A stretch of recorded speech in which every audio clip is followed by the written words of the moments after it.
Bien le bonjour tout le monde. Déjà 3 saisons qu'on vous parle de porno avec le n'importe Q. 60 épisodes au compteur pour le n'importe Q, 16 épisodes pour le n'importe clip, dont 9 supplémentaires à venir cet été. On peut dire qu'on en a fait du chemin. Et oui, on souffle notre 3e bougie, une année à regarder des vidéos par conseiller aux enfants et à décortiquer une industrie dont peu de monde cause. On fait le bilan et sans plus tarder, c'est l'heure de la 3e FAQ du n'importe Q. Des câlins, Didier, des câlins. J'ai des tonnes de câlins à t'offrir. Déloque-toi. Tu retires tout, y compris le tampax. Ça manque un peu d'érotisme. Mais je ne suis pas une professionnelle, madame. Je fais ça pour développer ma personnalité. Vous savez, je les connais, les filles de votre genre. Oh, bah c'est joli ce que vous me faites voir là. Si on faisait une petite partouze. Oh, moi, plus de 3, j'ai jamais essayé. Vous nous avez posé plein de questions sur le podcast, le porn ou nos humbles personnes, et on répond à toutes les interrogations qu'on a pu recevoir sur Instagram. C'est parti!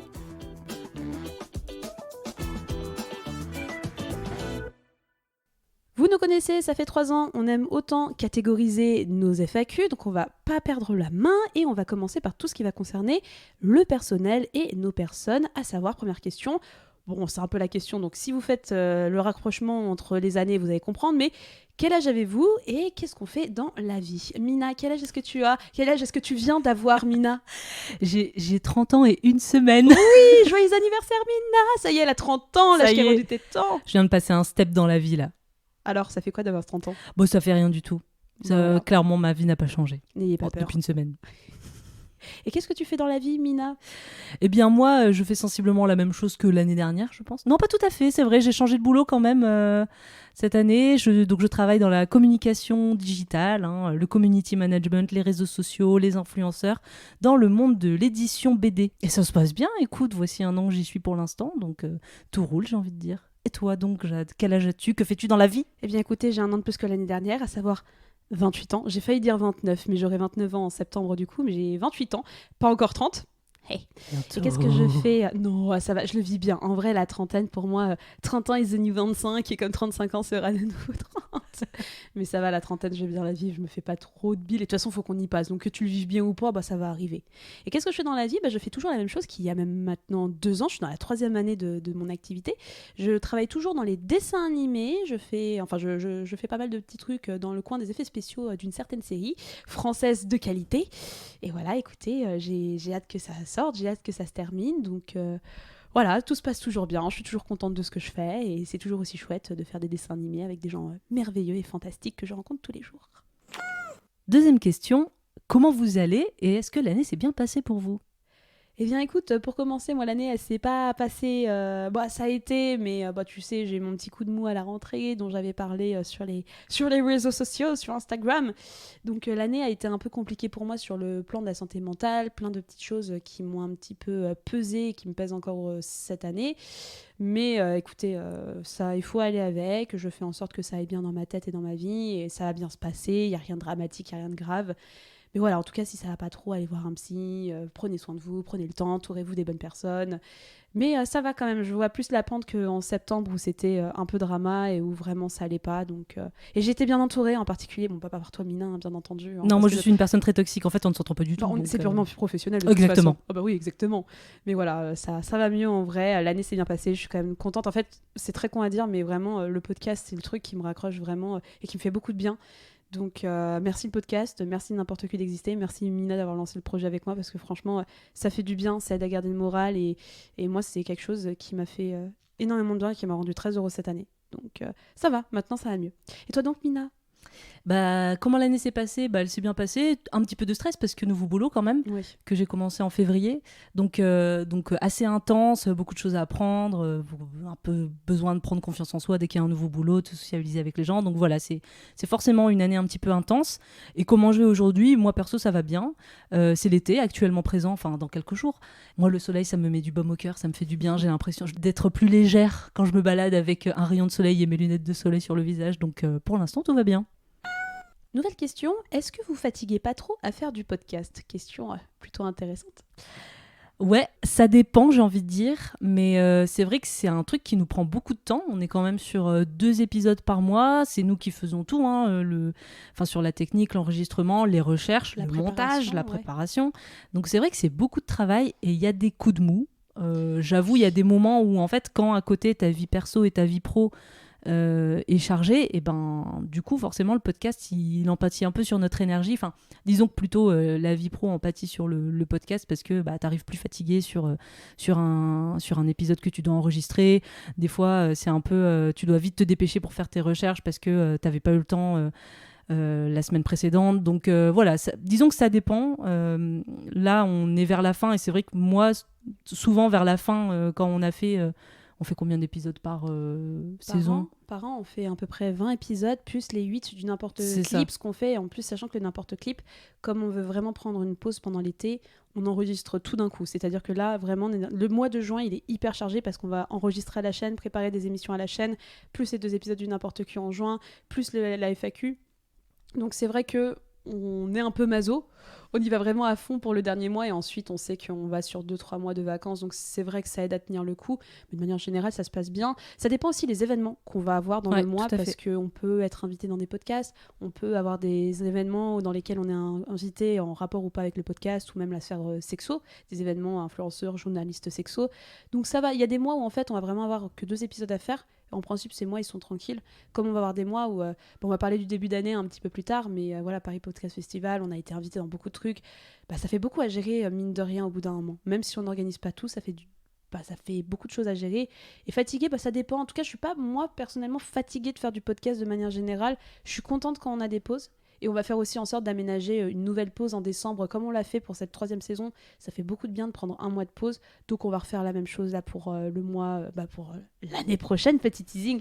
Mais en tout cas, prendre du temps de pause, c'est aussi ça qui nous permet de ne pas fatiguer, sachant que c'est pas notre activité principale, qu'on fait quand même du 40 heures par semaine, qu'on a nos vies personnelles, qu'on a nos hobbies, nos petites habitudes, et que finalement, le podcast, ça doit un peu s'insérer dans tout ça, sans nous peser, en gardant la motivation, ce qu'on n'a jamais vraiment perdu, j'ai l'impression, et en faisant en sorte que tout s'imbrique dans ce Tetris d'emploi du temps hebdomadaire.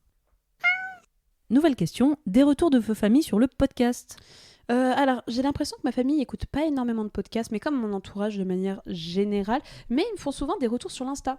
Comme quoi ça les fait rire, les petits visuels qu'on met et tout ça. En tout cas, ils aiment bien l'Insta et les petits commentaires qu'on met sur les pratiques, ce genre de choses. Donc, mes parents regardent beaucoup l'Insta, j'ai l'impression. Mais podcast, je sais pas trop s'ils écoutent. En tout cas, c'est assez éparpillé quand ils me font des retours et c'est plutôt rare. Donc, en tout cas, ils ont rien contre ça. Au contraire, ils ont accepté l'idée. On va dire ça comme ça. Mais pas plus de retours que ça. En tout cas, quand j'ai des retours, c'est positif et sans jugement. Et toi donc ? Moi, de la famille, il y a ma mère qui a écouté, qui aime bien le podcast. On n'en parle pas tous les jours, on débriefe pas tous les épisodes, mais je sais qu'elle a un très bon avis sur le podcast et qu'elle aime beaucoup la manière dont on aborde le porno. Petite anecdote, il y a mon cousin de 17 ans qui a écouté le podcast et il m'a dit « Ouais, c'est pas trop mon style. » Voilà. J'ai adoré l'honnêteté. Comment ça, merci cousin. Mais attends, mais c'est-à-dire il t'a un peu non rien de très mal hein, là, honnêtement. Non rien de méchant. Déjà je m'attendais pas à ce qu'il connaisse le podcast parce que je l'avais lancé, il avait 15 ans à peu près. Ouais, on l'avait lancé, il avait 15 ans. Donc je me suis dit je vais pas en parler à mon cousin de 15 ans, tu vois. Et en fait sa mère lui en a parlé et tout. Je me suis dit et il est venu me voir en disant j'ai écouté ton podcast. J'étais genre ah bon, t'es au courant et tout. Et je lui dis alors t'en penses quoi? Et il me dit ouais, c'est pas trop mon délire.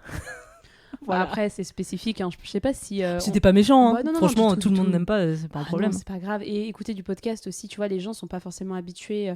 Voilà, sans dénigrer. Moi, j'ai plein de potes autour de moi qui écoutent pas. Et c'est de très bons amis. Ils me disent en toute sincérité que ils ont pas l'habitude d'écouter de podcast. À partir de ça, tu fais c'est pas dans tes habitudes. Tu vas pas te forcer. Comme tu vas pas te forcer à regarder Touche pas à mon poste parce qu'on dit que c'est trop bien. C'est vrai. Est-ce qu'un sujet en particulier a orienté votre sexualité ? Oh là là, j'ai pas réfléchi à cette question. Est-ce qu'un sujet, c'est-à-dire un tag, un sujet de société, de discussion. Je pense, genre, si on a fait une émission et vraiment ce que tu as découvert dans l'émission a un petit peu donné une sorte, pas une orientation, peut-être pas, le mot est un peu fort, mais je pense a un petit peu ouvert des possibilités, ouvert des pratiques que tu faisais pas avant, t'ont fait découvrir des choses, t'ont aidé à te rendre compte que t'aimais bien ce genre de choses. Je pense que c'est plutôt dans cet angle-là. Bah, je vais parler plus influence japonaise, je pense, du coup, genre Futanari, typiquement. Yes. Je sais que toi, t'en regardais. Yes. Moi, pas du tout. Alors, je tombais dessus par hasard, mais jamais j'ai approfondi le sujet. Et c'est un truc où, de temps en temps encore, je me dis « Ah, voilà, ouais, un petit Futa, let's go !» Et c'est vrai que ça m'a ouvert un peu là-dessus. Et pareil, les sex dolls, je sais que c'est un truc qui fait un peu débat, polémique, qui paraît un peu cringe et gênant. Moi, c'est des vidéos que j'aime bien. Ça dépend, il y a tellement de trucs différents que voilà, il y a des choses que j'aime moins aussi, mais c'est un truc qui peut m'exciter aussi. Donc vraiment, ouais, plus l'aspect porno japonais, je connaissais avec des acteurs et actrices et j'aimais beaucoup, mais tout ce qui va être plus animé ou même hentai papier, manga lecture, et ben le n'importe cul, en tout cas c'est des sujets qui ont ouvert ma sexualité à d'autres choses. Je suis trop contente. Ah, je suis ravie. Bah moi, me concernant, je vais pas dire que ça a changé radicalement ma sexualité dans le sens où tout ce qu'on fait, ou de manière générale, j'ai l'impression de le découvrir avant. Et j'ai pas trouvé de sujet en tout cas qui a animé mon petit cœur, mon corazon, en tout cas pour m'ouvrir des pratiques que je ne connaissais pas. Mais par contre, j'aime bien consommer des films maintenant, des vieux films vintage, ce genre de choses, ou même regarder des films érotiques d'une autre manière. Maintenant, je me chauffe un petit peu devant et je trouve ça très agréable. Mais je peux pas dire que c'est une pratique à part entière, ni une orientation, mais en tout cas, maintenant j'aime bien regarder des films un peu en entier, un peu rigolo, genre ce qu'on met sur Instagram, j'aime bien les regarder et me chauffer de temps en temps et juste me calmer quand il y a le scénario qui revient. C'est plutôt pas Et le mal. jeu d'acteur. Bah ouais, c'est plutôt cool. Je l'ai jamais fait avec un ou une partenaire, mais j'aime bien le faire en tout cas en solo, juste me poser, regarder mon petit film tranquillement et tu vois, juste être dans le lit, me reposer un petit peu et faire ce que j'ai à faire quand j'ai envie de le faire. Je trouve que c'est plutôt agréable à faire, plutôt sain et ça me détend. Donc je dirais que c'est un peu la petite pratique que je fais de temps en temps qui est plutôt sympa. Et ça permet de découvrir un peu plus de cinéma. Est-ce que vous pensez vous lancer dans le podcast à plein temps ? Eh ben non, je pense qu'on a déjà répondu à la question, on a déjà nos activités professionnelles et le podcast finalement vient se greffer à tout ça, mais le milieu du podcast étant ce qu'il est, c'est-à-dire que c'est compliqué de vivre en tant qu'indépendant dans le podcast. Sachez que nous, on est indépendante, c'est-à-dire qu'on n'est pas rattaché à un studio, on n'a pas de société de production derrière qui nous fournit de l'argent, on n'a pas d'aide de la part de l'État. Je crois que les aides à la sélection, c'est selon les projets et souvent c'est pour lancer le projet et pas pendant. Donc finalement, on n'a pas de revenus exactement avec le podcast et on n'a jamais eu prétention d'en faire un métier à part entière.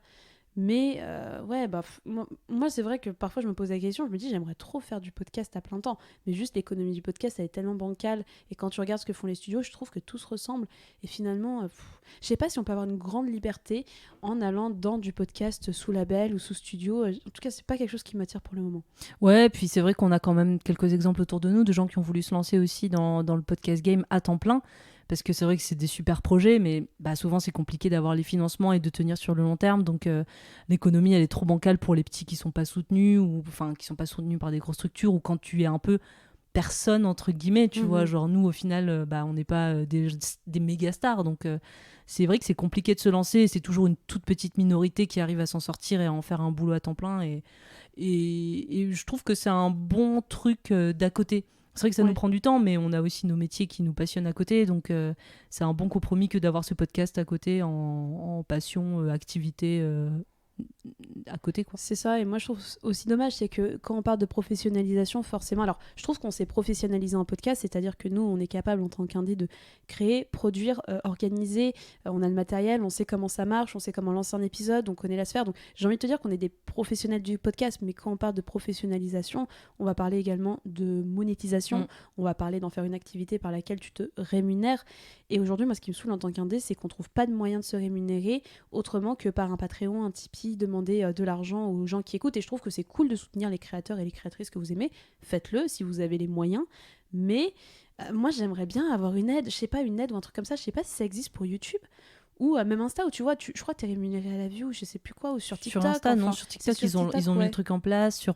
YouTube oui, Et même Mais c'est toujours une toute Spotify. petite minorité qui arrive à en vivre, entre guillemets. Ouais, mais tu vois, des trucs comme Apple Podcasts, Spotify aussi, ça fait débat, Spotify, dans le sens où ils rémunèrent tout ce qui est musique, et par contre, les podcasts sont pas du tout rémunérés. Enfin, tu vois, c'est plein de choses comme ça où je fais, mais vraiment, le système, il est vraiment pété, dans le sens où on n'a pas d'aide de la part de l'État ou du CNC, tu vois, le CNC, enfin, le CNC, non, bah, c'est du cinéma, mais en tout cas, de la part du ministère de la Culture, on a des aides dans plein de domaines différents, la musique, le cinéma, le podcast, ça commence à venir, mais c'est plus de l'appel à projet qui est très, très anglais de manière générale, mais on n'a pas d'aide, on n'a rien du tout, on n'a pas de moyens, entre guillemets, professionnalisants de se financer, à part si on signe avec un label. Et encore une fois, signer avec un label, c'est beaucoup d'appelés pour peu d'élus, et c'est aussi voilà, un certain encadrement, on a un peu moins de liberté. En tout cas, moi, c'est ce que j'entends, beaucoup de gens qui sont passés un peu sous label et tout ça. Tout n'est pas mauvais quand je dis ça, mais forcément, vous devez des comptes à quelqu'un. Et vous êtes obligé parce que cette personne vous a donné un certain montant, et ce montant peut aussi être vachement fluctuant, dans le sens où moi j'ai entendu des gens qui m'ont dit combien ils étaient payés pour un épisode qui prenait bien plus de temps que ce que nous faisait. Je trouve ça scandaleux, vraiment, et c'est des choses qui sont pas forcément mises en lumière parce que on est encore dans une sorte de petit début de la professionnalisation du podcast, dans le sens, je pense que ça doit faire 5 ans que ça commence à vraiment monter, que tu as Nouvelles Écoutes, Flow Media, Paradiso, etc. Mais ça rémunère pas énormément de ce que j'ai pu avoir comme retour. Donc même ça, faire ça à plein temps, ça paye pas mon loyer ni les croquettes de cookies. Et ça Dieu sait que c'est important. Ah bah oui, la pâtée de cookies, il faut bien la payer. Hein. Mais en plus, j'ai l'impression, tu sais, qu'en France, on est... Aux États-Unis, en fait, le milieu du podcast est beaucoup plus développé. Je pense qu'il y a beaucoup plus de gens qui arrivent à en vivre, et c'est vraiment les marques font beaucoup plus appel à des professionnels du podcast pour lancer des podcasts de marque, des choses comme ça. Enfin, j'ai vraiment l'impression que c'est un truc qui est beaucoup plus développé. Nous, on est en développement, mais du coup, c'est pas encore un truc qui permet de faire vivre beaucoup de gens. Et après, l'avantage, nous, de pas être à temps plein dessus, c'est que du coup, on dépend pas financièrement de ça, et que du coup, on peut aussi dire ce qu'on veut. Ouais. On est toujours dans la bienveillance et tout, dans nos analyses, mais c'est vrai que quand on a envie de dire qu'il y a un truc qui nous a pas plu, on le dit parce qu'on a de compte à rendre à personne. Et ça, c'est un avantage qui est quand même très agréable. Mais je rebondis sur ce que tu disais sur les podcasts anglophones de manière générale. Pour moi, il y a 2 choses à prendre en compte par rapport à leur évolution aujourd'hui en 2023. La première, c'est que le podcast, ça fait depuis 2005-2010 qu'il est vraiment en train de se démocratiser aux États-Unis, par exemple, dans les pays anglophones. Ils ont 15 ans d'avance sur nous. Nous, ça fait même pas 5 ans et on est frileux, et dès qu'il y a un nouveau truc, on a peur.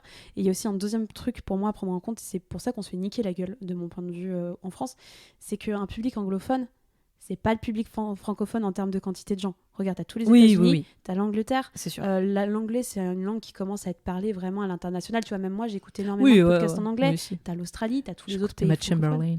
Wow. Mais tu vois, en termes de public, en fait, tu peux plus facilement avoir un petit podcast et trouver beaucoup de public qui est beaucoup plus ouvert qu'en France, où on est très fermé, on n'est pas si nombreux que les anglophones natifs, et c'est normal, mais il y a aussi toute une éducation à faire sur le podcast, une habitude à avoir, et je pense qu'aussi qu'on a plus l'habitude d'écouter des replays de radio plutôt que des podcasts natifs, sachant qu'il n'y a aucune communication qui est faite à part sur les podcasts qui marchent déjà, quoi. Donc c'est dommage, il me faudrait selon moi plus de communication. Peut-être un festival un peu plus ouvert que le Paris Podcast Festival en termes d'indépendants. C'est très bien le Paris Podcast Festival, mais pour moi, qu'on permette de découvrir des indépendants de manière un peu plus accessible, et que les grands médias parlent un petit peu plus de podcasts, parce que c'est aussi comme ça que ça se fera. Et pour le moment, c'est pas le cas. Et si vous deviez arrêter, que resterait-il pour vous de ce podcast au plan perso, pro, amical, etc. Au plan pro, déjà, je dirais la technique, parce que c'est vrai que comme on fait tout nous-mêmes, moi, je sens quand même que on est assez à l'aise sur le sujet du podcast. Si on doit recommander des choses, ne serait-ce qu'au boulot, des fois je sais qu'on parle podcast, et c'est vrai que moi c'est un avantage d'avoir un podcast parce qu'on connaît un petit peu l'écosystème, et en termes techniques, comment ça se produit, comment ça se réalise, comment on fait un déroulé, des choses comme ça. Donc clairement, vie pro, ça a apporté plein de choses parce qu'on essaie de se donner à fond pour vous offrir, vous auditeurs, un truc assez quali. Au terme amical, on a rencontré tellement de gens avec le podcast, surtout au niveau podcast indé. C'est vrai qu'on reparlera du Paris Podcast Festival. Là, il y avait quand même pas mal de professionnels. Mais au final, je trouve que le cœur en tout cas, moi, de l'univers podcast qui me parle, c'est vraiment les indés qui se soutiennent entre eux, qui se rencontrent, qui discutent.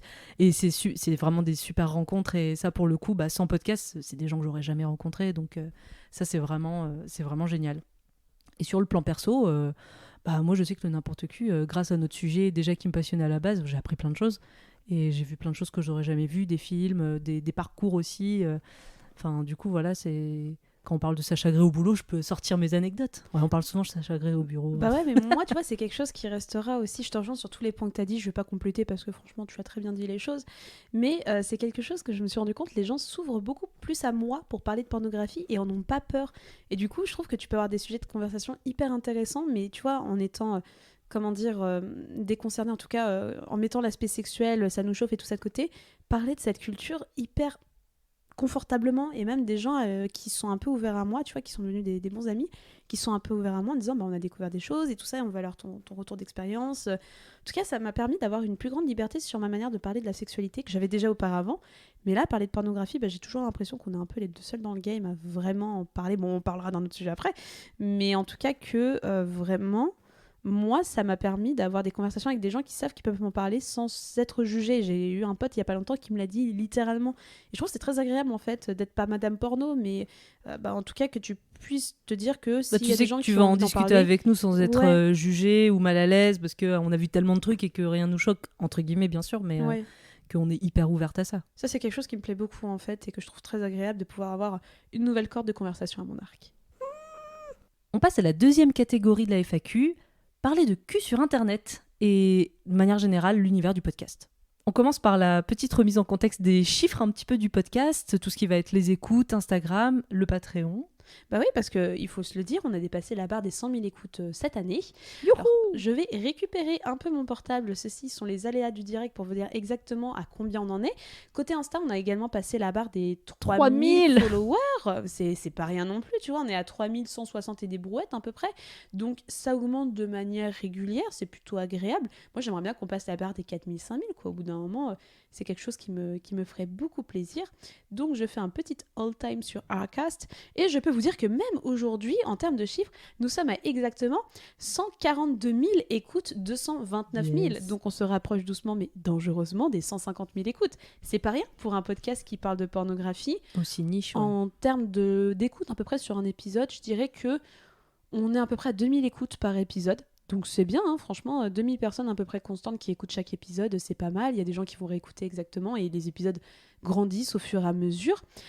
Et Patreon, on va peut-être en parler un petit peu après, mais en termes de Patreon, vous vous doutez bien qu'on paye pas notre loyer avec. On a eu au maximum une trentaine, quarantaine de personnes qui donnaient à peu près par mois. Mais ce qui m'a beaucoup étonnée, franchement, merci à vous d'avoir mis des sous dans le podcast et dans le projet, parce que je m'attendais pas à ce qu'il y ait autant de gens qu'on ne connaît pas en plus, parce que voilà, souvent quand on lance ce genre de projet, de Patreon ou de Tipeee, on a plutôt ce qu'on appelle de la love money, c'est la famille qui va investir, qui vous connaît, les amis, les meilleurs potes et tout. Et là, pour le coup, quand on l'a lancé, au bout de quelques mois, la grande majorité des gens, c'était des gens qu'on connaissait pas. Donc, merci à vous de nous avoir fait confiance, parce que franchement, je m'attendais vraiment pas en fait à ce qu'il y ait des gens qu'on connaisse pas. Je me suis dit, il va y avoir nos parents, nos potes, et puis c'est tout. Et en fait, non. Donc, franchement, moi, je trouve que pour un petit sujet, un petit podcast comme le nôtre, hyper niche, ça fait grave plaisir d'avoir eu jusqu'à une petite quarantaine de personnes qui a investi dedans. Et en parlant du Patreon, on va zapper sur la nouvelle.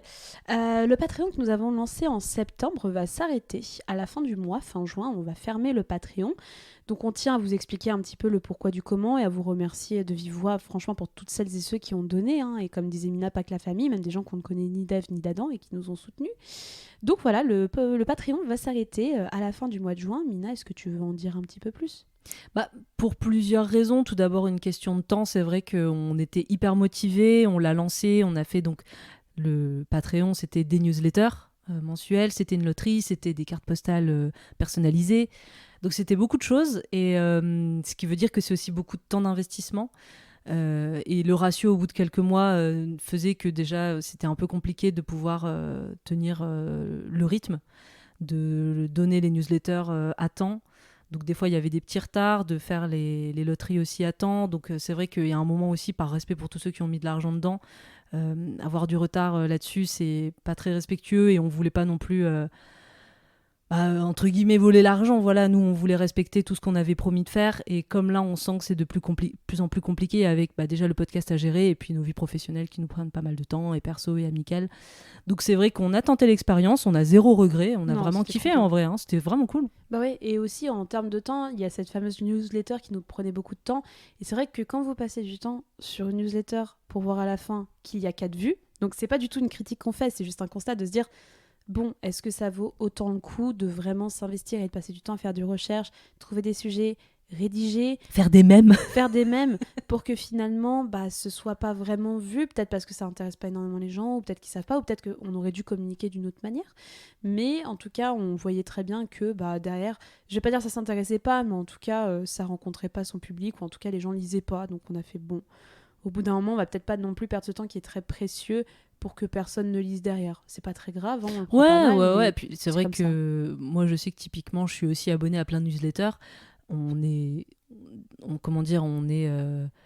constamment, on a plein de contenus à voir, à lire, à écouter, à écrire. Enfin, que je comprends aussi qu'à un moment, newsletter en plus, c'est cool, on la laisse de côté, on la lira un jour, au final, on la lit pas ou on la lit 4 mois après. Mais du coup, c'est vrai que parfois, c'était un petit peu démotivant de se dire qu'on s'est donné à fond dans une newsletter et que malheureusement, elle n'était pas forcément lue pour plein de raisons. Et je reproche vraiment pas du tout au Patreon d'avoir mis de ne pas lire. Parce que je le dis moi-même, moi j'ai plein de newsletters qui sont en attente depuis 6 mois. Les trucs sont plus du tout d'actualité, il faudrait que je me fasse un tri. Mais c'est vrai que du coup, en calculant un petit peu le temps passé dessus, à travailler, à s'investir, ne fallait pas vraiment le coup finalement. Mais je pense également, moi, ce qui m'a un peu cassé les couilles, c'était aussi le pourcentage que récupérait Patreon sur ce qu'on mettait. Je pense que c'était l'équivalent d'un quart de ce qu'on gagnait. Donc au bout d'un moment, j'ai fait bon. Quand vous voyez qu'à chaque transfert, il y a un coût qui est prélevé aussi sur ce que vous faites et tout ça, je fais bon. Et vous payez aussi des taxes pour des personnes, j'avais pas remarqué ça, ils l'annoncent pas en fait. Il y avait plein de trucs qui sont pas pris en compte. Alors, on avait fait vraiment des tableaux de simulation, vraiment, on avait calculé notre coût exactement pour pas que ce soit trop cher. Et on se rend compte qu'il y avait plein de choses que Patreon ne dise pas et que tu découvres sur le coup après clair, 1 ou 2 mois, et c'est pas clair. Et franchement, flemme quoi, au bout d'un moment d'avoir déjà pas énormément de revenus et en plus une partie qui est sucrée par Patreon automatiquement, genre je sais plus combien par prélèvement, déjà je trouvais ça absurde. Mais voilà, mais je pense que ce qu'on pourra faire, on va y réfléchir, c'est peut-être ouvrir juste une page Tipeee ou une page de soutien ou un truc comme ça. Si vous voulez continuer de donner, vous pourrez continuer de donner. On a encore plein de cartes en réserve, donc au pire, on remerciera les personnes en envoyant des petites cartes à droite à gauche. Mais peut-être ouvrir quelque chose comme ça sans promesse de notre part. Et si vous avez envie de soutenir le podcast, pourquoi pas. On verra d'ici la rentrée comment ça fait son petit chemin dans nos têtes. Et petit point aussi, pour revenir sur ce que tu disais avec Patreon, c'est que nous, quand on l'a lancé, du coup, on s'est mis en explicite parce qu'on parlait quand même de sexualité, de porno, et que du coup, on était invisible dans la barre de recherche Patreon. Oui, c'est vrai, t'as raison. Ce qui était quand même quelque chose qui nous a un petit peu agacé parce qu'on en a marre que toutes les plateformes aient un problème avec le cul. Voilà. C'est un petit peu agaçant parce que notre but, c'est aussi d'en parler ouvertement et de permettre à tout le monde d'avoir un esprit critique sur le sujet. Donc c'est très agaçant de vouloir un peu faire changer les choses de notre avec nos petits moyens et qu'au final on n'est pas du tout aidé par les plateformes. Alors Patreon, c'est américain? Je sais pas si c'est américain, je pense que oui. Patreon? Oui, Patreon. c'est américain. Oui, Patreon, yeah. Si ça se dit en anglais, c'est forcément Instagram, américain. Instagram, yeah. Yeah, c'est bon, c'est ok. EDF, non. Et du coup, c'est vraiment agaçant de voir que c'est comme Instagram. Enfin, dès qu'on fait un post, on a toujours peur de se faire shadowban, c'est-à-dire qu'on est invisibilisé de la plateforme, que notre post ne remonte pas dans le feed des utilisateurs parce que considéré comme ne respecte pas la réglementation d'Instagram qui est pas de cul, on va pas parler de cul, au secours, non, on va se mettre des œillères. Donc c'est vrai que c'est agaçant et que c'est vrai que ça c'était un peu chiant. Ouais. C'est quoi votre podcast routine pour faire un épisode ? Eh bien, tout commence déjà en début d'année, quasiment, quand on fait la liste des thèmes. Tout commence, l'origine du monde commence. C'est vrai, on fait la liste de tous les thèmes de la saison, en général en début d'année, ou en tout cas les grandes lignes, les grands épisodes qu'on veut faire, si possible avec les invités qu'on veut avoir, les films qu'on veut aborder, les parcours de personnes qu'on veut, les tags. On essaie de répartir ça au mieux pour qu'on n'ait pas 6 épisodes où c'est 6 tags à la suite. On essaie de faire... un tag, un parcours, un film, un livre, enfin voilà, on essaie de préparer ça le plus tôt possible. En général, après, quand ça concerne un épisode précis, on va déjà commencer par le dérouler. Mm-hmm. On fait un déroulé tous ensemble, à deux. Tous ensemble, à deux. À deux, à distance, où on va répartir...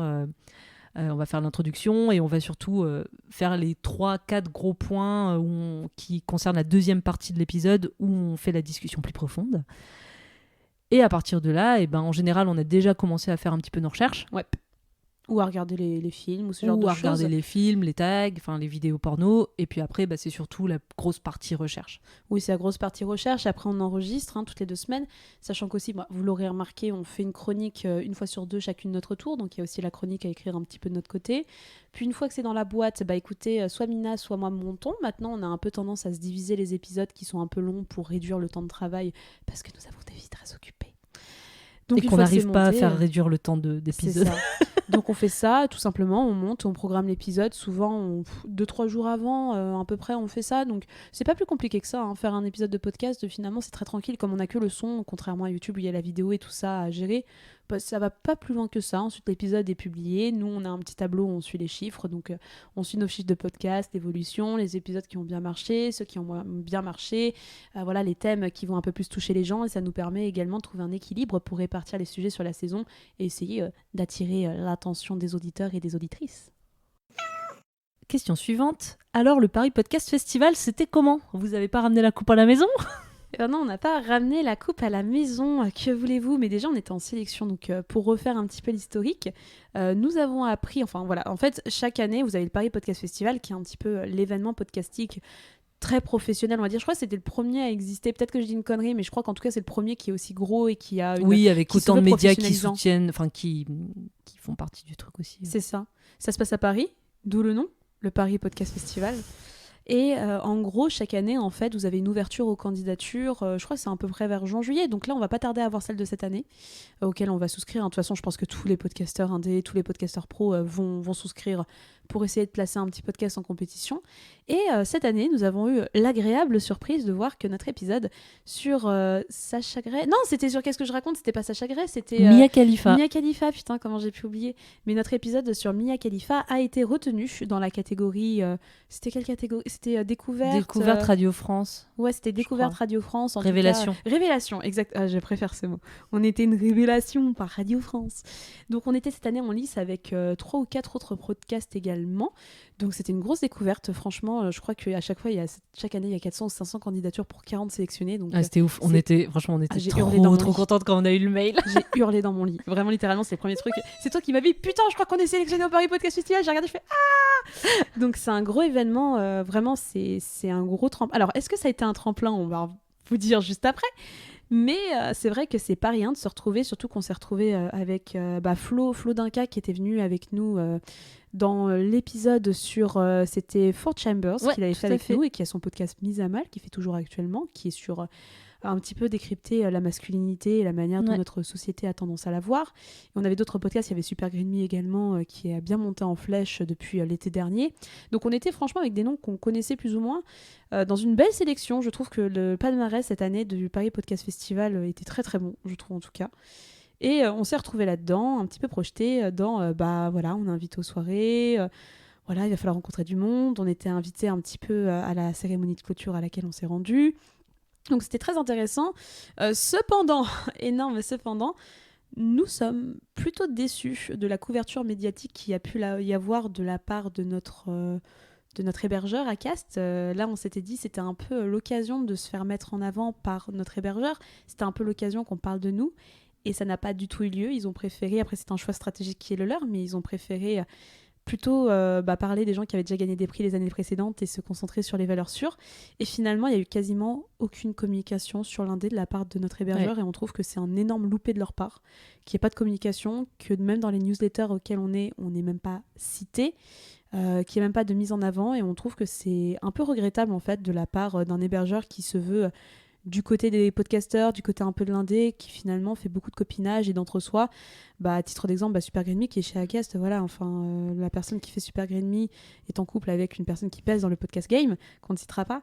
Mais voilà, c'est pas arrivé de nulle part, quoi, toute la communication qu'il y a eu autour, et finalement, on est un peu déçus de ce manque de communication autour des podcasteurs indés. Même Amazon. Même mise à mal. Amazon avait fait une campagne marketing dans le métro, dans les écrans publicitaires, qui mettait en avant plusieurs podcasts sélectionnés, dont des podcasts très indés. Mais on n'a jamais eu, enfin a priori quasiment tout le monde ont été contactés et pas nous. Alors on n'est pas en mode on est les grosses victimes ou quoi, je pense qu'il y a plein de gens qui n'ont pas été contactés non plus, mais c'est vrai que un petit peu de frustration du coup de ce côté-là où c'est une grosse mise en lumière et au final on a l'impression qu'on était un petit peu mis à l'écart Carrément sur mis à pas mal l'écart, de points et c'est un petit peu triste et du coup ça crée encore plus ce sentiment d'entre-soi où c'est toujours les mêmes studios qui sont mis en avant, les mêmes stars du podcast qui sont mis en avant, les mêmes médias, les mêmes marques aussi, tu vois. Enfin, quand on va dans le salon, c'est vrai que je trouvais que cette année le salon était pas très fun non plus, c'est-à-dire que je trouve, il se professionnalise de plus en plus. En fait ouais. Ouais, non, c'est vrai qu'on a l'impression que c'est l'occasion justement de découvrir des petits indés, d'avoir des petits stands où les gens peuvent parler de leur podcast. Et en fait, il y en a pas tant que ça, c'est juste souvent pas du tout, des... Ouais, il y en a pas du tout. Il y a juste des recos podcasts avec Fanny de Passion Médiéviste qui est va très bien souvent. d'ailleurs, qui fait le resto podcast, je crois. En fait, ils se mettent un peu en mode resto, on te donne un menu et tu nous dis ce que tu as envie d'écouter. Et c'est très très cool. À nous mettre dedans en plus tous les ans. Donc, c'est le seul endroit en fait où vous pouvez découvrir de l'indé. De l'indé et du pro, vous pouvez découvrir des podcasts sans rien. Mais moi, je trouve que c'est ce qui manque au Paris Podcast Festival, c'est les gars. Alors je sais qu'on n'a pas énormément de place et je pense qu'on pourrait avoir la place pour le faire. Mais putain, faites des stands d'écoute, faites venir des indés, faites des trucs et franchement, je trouve ça trop regrettable, mais ils vont pas dans cette direction-là non plus. Parce qu'après, c'est des tables rondes avec souvent les mêmes personnes et puis les grands, des noms de grands médias, voilà, de radio ou autres. Donc, du coup, il n'y a pas beaucoup de découvertes. C'est un petit peu ce qui est dommage parce que c'est le moment de mettre en avant des podcasts indés et pour le coup, c'est pas du tout le cas. Après, moi, je trouve quand même que ça nous a permis d'avoir plus d'écoute. On a eu un petit pic à ce moment-là. On sent que les gens, forcément, il y a eu des annonces, il y a eu de la com dessus. Donc voilà, les gens se sont intéressés aux sélections. Et donc, il y a plein de gens qui nous ont découvert aussi grâce à ça. Je ne sais pas s'il y en a parmi vous, par exemple, qui nous ont découvert grâce au Paris Podcast Festival. Mais du coup, ça, pour le coup, ça nous a donné un petit coup de pouce. Mais c'est vrai qu'on se dit que s'il y avait eu d'autres actions, ça aurait été encore plus et ça fait plaisir. Oui, et même la victoire, en plus, c'était trop bien. En vrai, le podcast qui a gagné dans notre sélection était le seul podcast de fiction et c'est assez rare de récompenser des podcasts de fiction. Donc franchement, j'ai vu le prix, j'ai fait... Franchement, Mérité. sans regret, mérité. En plus, c'est vraiment hyper bien. Alors, j'ai plus le nom en tête et j'en suis désolée, mais je l'avais écouté à l'époque. C'était pas Hôtel... Hôtel quelque chose, je sais plus comment, Hôtel quelque chose. Mais franchement, il était vraiment quali, bien fait. J'avais rencontré, un peu papoté avec les créateurs et c'était vraiment trop intéressant. Donc ouais, aucun regret. Franchement, aucun regret de ce prix que nous, on fait du talk. Donc forcément, on va sur un créneau où beaucoup de sons. Et même quand tu regardes les grandes affiches du Paris Podcast Festival cette année, c'était Bilal Hassani, c'était le lancement de Lena Situation. Enfin, tu vois... Plus le temps avance, plus aussi le milieu du podcast devient un petit milieu d'influenceurs Après, c'est normal, c'est comme ça que tu fais grossir l'audience et que tu fais connaître le podcast à plein de gens, donc ça me choque pas, mais quand c'est que ça, oui, c'est là que ça gêne. Et bien justement, on va passer à la question suivante, je pense, pour rattacher les wagons, qui est est-ce que vous voyez une différence dans le monde du podcast depuis que vous avez commencé ? Et je vais enchaîner avec ce qu'on était en train de dire, et moi je suis désolée, je vais pas dire que le podcast indé est en train de crever, mais franchement, je trouve qu'il est de moins en moins mis en avant. En fait, comme le podcast est vachement en train de se démocratiser en France en ce moment, mais il se démocratise beaucoup par les studios de production qui prennent que très peu de projets où ça reste vraiment du copinage et de l'entre-soi. Et j'ai vraiment l'impression qu'il y a de plus en plus de petits podcasts indés, ce qui fait qu'en plus, vraiment, on se retrouve noyé dans une masse où quand il y a de l'indé, mais tu sais pas par où commencer, tu sais pas vraiment les choses et tu vas vers des valeurs sûres et c'est normal. Mais à côté, il y a zéro communication sur l'indé, il y a zéro manière de se démarquer un petit peu. J'ai l'impression que c'est plus des coups de chat qu'autre chose en fait. Après, ce qui est compliqué aussi, c'est qu'un podcast, entre guillemets, c'est par rapport à une chaîne YouTube par exemple, c'est plus facile à produire. Il suffit d'avoir un micro, une bonne idée et de savoir un petit peu monter. Mais encore, il y en a plein qui ne montent même pas leurs épisodes parce qu'il n'y a pas besoin. Donc, c'est facile à faire, donc il y en a beaucoup. Il y a une période, j'ai pas de chiffre en tête, mais il y a une période où vraiment il y avait énormément de podcasts indés et la majorité faisait très très très très peu d'écoute. Donc c'est difficile aussi de se démarquer quand il y a une masse continue de podcasts qui sortent tous les jours et c'est vrai que se faire connaître quand t'as pas d'argent pour faire de la sponsor ou que t'as pas de grands noms derrière qui te recommandent, qui te donnent un petit coup de pouce. C'est hyper compliqué, ça demande de l'énergie, ça demande du temps et c'est vrai que quand tu l'as pas, comme nous on fait ce qu'on peut, mais c'est compliqué de se démarquer tellement il y a de podcasts qui sortent. Je pense qu'aussi, tu vois, nous, c'est parce que c'est beaucoup... Je pense en fait, ça rejoint ce qu'on se disait tout à l'heure, que le podcast c'est souvent du à côté, parce que tu peux pas vivre du podcast, c'est compliqué. Et moi je suis convaincue que tu vois, si on avait décidé de faire le n'importe qui à temps plein, on s'était dit vas-y, en 6 mois ça marche.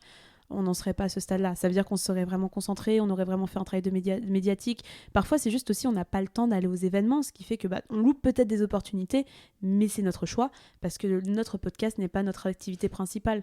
Donc je pense que si... Après, ça marche plus ou moins. On a rencontré des gens aussi qui ont décidé de se lancer dans le podcast à plein temps, en indé. Ils payent toujours pas leur loyer à l'heure actuelle, quoi. Donc... je pense qu'il faut beaucoup de chance, il faut un bon concept, il faut faire beaucoup de communication. C'est une vraie prise de risque, en fait. Je suis d'accord. Et faire beaucoup de communication. On change un petit peu de sujet avec une autre question.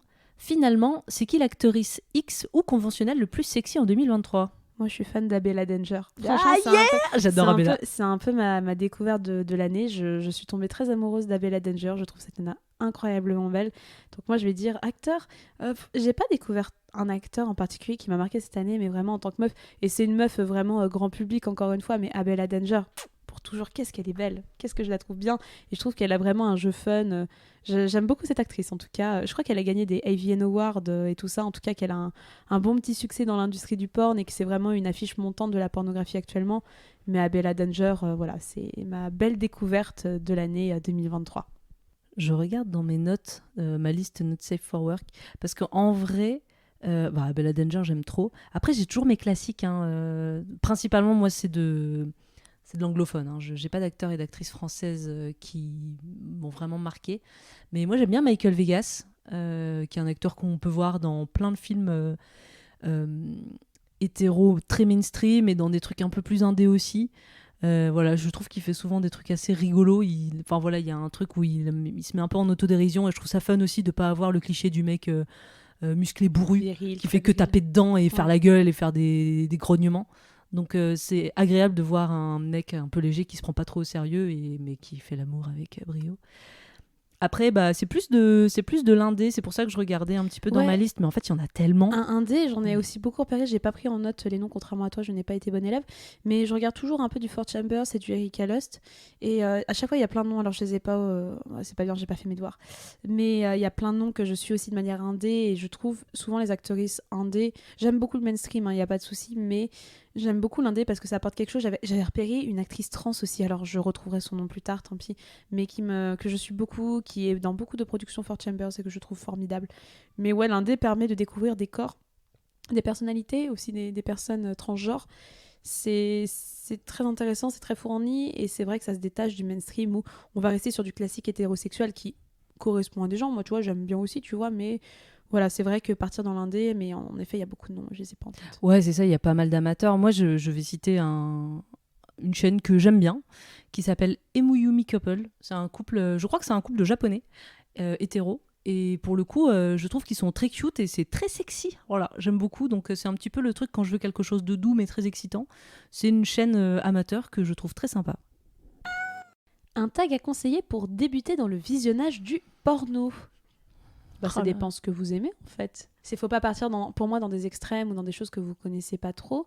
Pour moi en fait ça me paraît difficile si tu n'as jamais mis les mains dans le porno de trouver le tag parfait. Tu vas un petit peu naviguer de tag en tag. Mais je sais pas, peut-être commencer par un peu de BDSM soft si ça t'attire. Du massage aussi, c'est massage, assez soft, c'est pas mal. Exploration du corps et tout. Du hentai. Le hentai, ça peut être aussi une petite porte d'entrée vers tout ce qui est justement culture pornographique japonaise. Tu vas trouver du hentai plus ou moins bourru, avec plus ou moins de tentacules. Mais de manière générale, je trouve que le massage, c'est bien. Je réfléchis, l'audio porn, ça peut être également une bonne porte d'entrée vers la pornographie de manière générale. Je trouve que c'est très intéressant. Vous pouvez en trouver sur Vox, Cox, Colette se confesse. Enfin, Colette se confesse, c'est plus de l'érotique. Vous pouvez en trouver également sur Pornhub si vous comprenez l'anglais.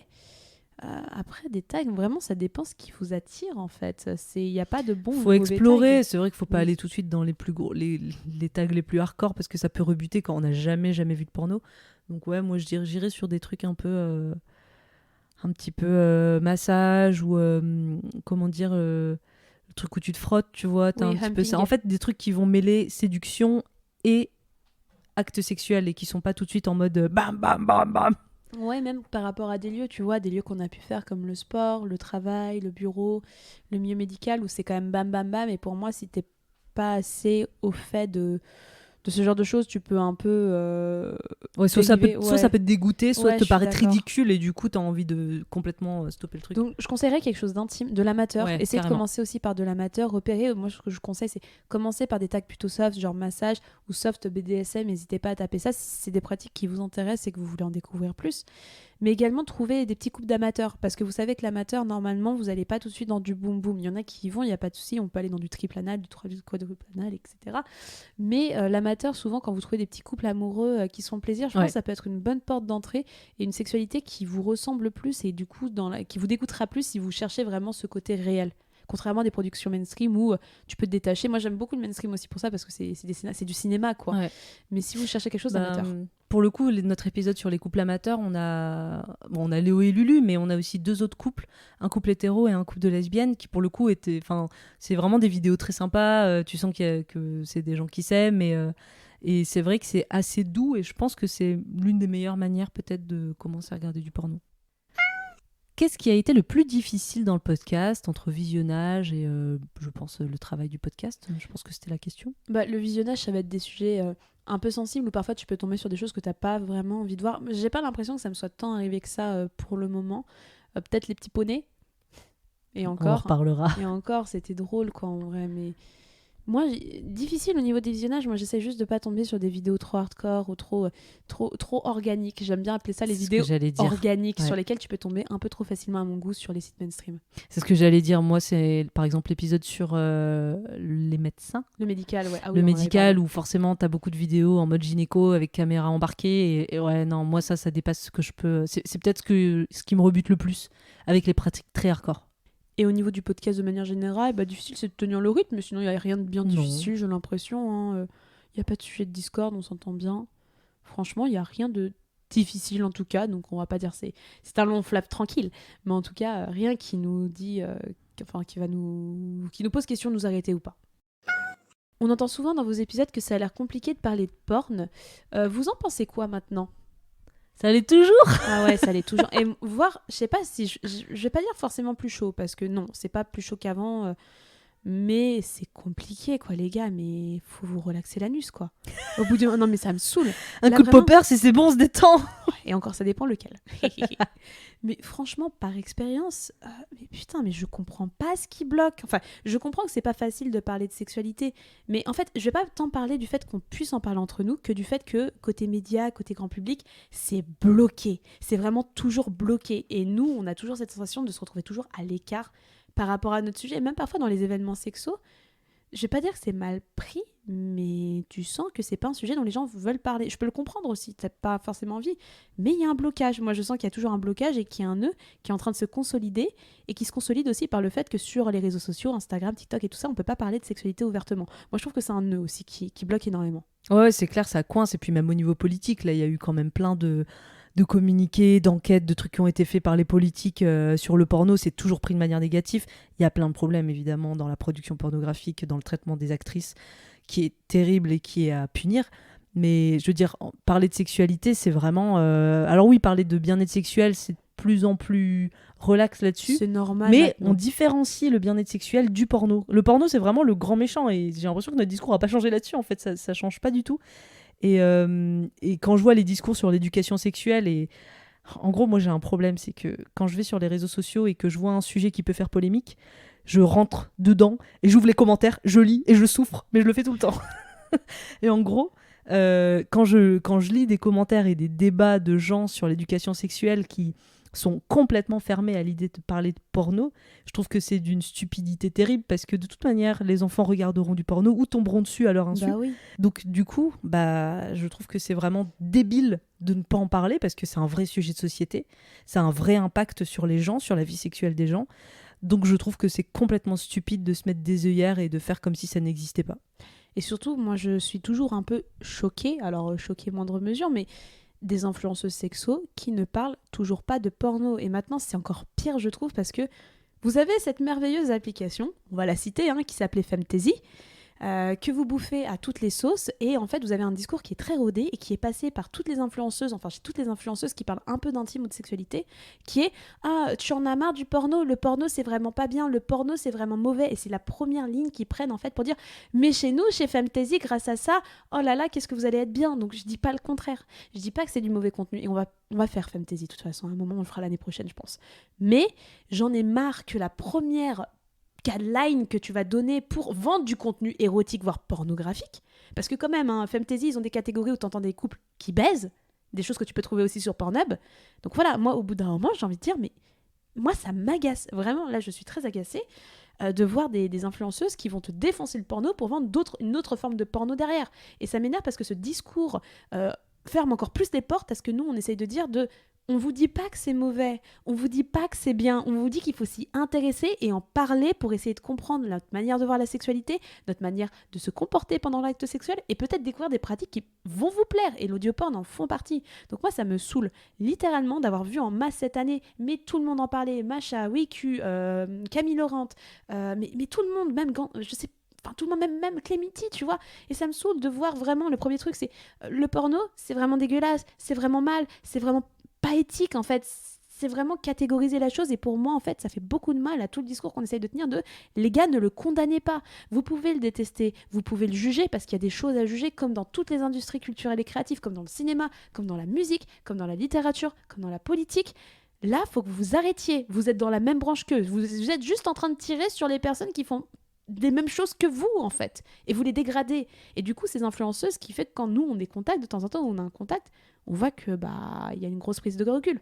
Aussi parce qu'elles savent que c'est pas jouer le jeu des réseaux sociaux que de parler de porno, et ça, on leur en veut pas. On fait tout avec les moyens du bord et elles font ce qu'il faut pour avoir des partenariats. Mais au bout d'un moment, ça cloisonne notre discours, ça cloisonne la vision qu'on a du porno dans quelque chose de tellement pessimiste qui est martelé du matin au soir, qui fait que moi que ça m'agace et que j'ai l'impression qu'on est de plus en plus enfermé à cause de marques qui justement veulent se détacher d'une certaine image du porno et que plutôt qu'expliquer ce que c'est, vont tout de suite le condamner en disant on fait la même chose, mais nous c'est mieux et c'est plus éthique, alors que vous avez aucune preuve que c'est plus éthique. Et ça me saoule. Voilà, c'est un grand monologue, mais ça me saoule. Waouh. Non mais c'est vrai, au bout d'un moment... Non, mais je suis d'accord. Non, mais je suis complètement d'accord. Et en plus, tu vois, par exemple, le porno éthique réalisé par des femmes, des queers, c'est triste parce qu'en fait, c'est quelque chose qui a été un petit peu mis en avant très légèrement quand c'était un petit peu la mode. Enfin, je veux dire, il y a encore des débats aujourd'hui en mode est-ce que le porno peut être éthique ? S'il vous plaît, ça fait 20 ans qu'on en parle. Et c'est dommage parce qu'il y a eu un moment où ça a été mis en avant, mais en fait, les gens s'en foutent. Clairement, hein, les médias s'en battent les steaks du porno éthique. Vous savez que dans la presse... Vous allez plus regarder un « Oh mon Dieu, des actrices se sont fait violer sur un plateau » plutôt que « Ah, là, regardez, elles ont trouvé un moyen éthique de mettre en avant la sexualité. » On est aussi dans une industrie et dans une oui, dans un système aussi économique très négatif et très dans le scandale. On a besoin de faire du clic et ouais. Bah oui, donc forcément, on va plus parler de ce que les gens font mal que ce que les gens font bien. Et c'est dommage. L'audioporn aussi, j'ai l'impression qu'en fait, il y a une espèce d'effet de mode, comme tu dis. L'audioporn, ça commence à se calmer parce que c'est devenu un peu démocratisé et c'est une bonne chose. J'en suis très contente. Mais s'il vous plaît, si vous faites de l'audioporn, ou vous en écrivez, ou vous en produisez et que vous m'écoutez là maintenant tout de suite, ne défoncez pas le porno. Essayez de vous aligner en mode ce porno existe, c'est un type de pornographie, faut arrêter d'avoir peur de ce mot, faut arrêter de commercialiser les choses de travers, parce que ce que vous faites quand des gens jouissent dans nos oreilles, quand vous, filmez sonoriquement des gens qui font l'amour, ça s'appelle de la pornographie. Peut-être qu'à un moment, il faut mettre les mots sur les choses. Et c'est pas grave. Et c'est trop cool. Et vous ouvrez une nouvelle manière de consommer de la sexualité ou même de découvrir sa sexualité. Mais s'il vous plaît, allez pas tirer sur le voisin qui fait la même chose, quoi. Peut-être d'une manière différente, peut-être d'une manière aussi plus sale pour certaines productions, et vous avez raison de le faire. Mais dans ces conditions, choisissez vos armes, choisissez vos ennemis, et arrêtez de tirer sur tout le monde, peut-être. Ça se passera mieux. Tout ça pour dire, c'est toujours compliqué en 2023.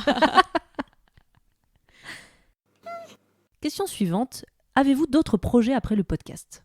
Bis, vous êtes les meilleurs, mamie.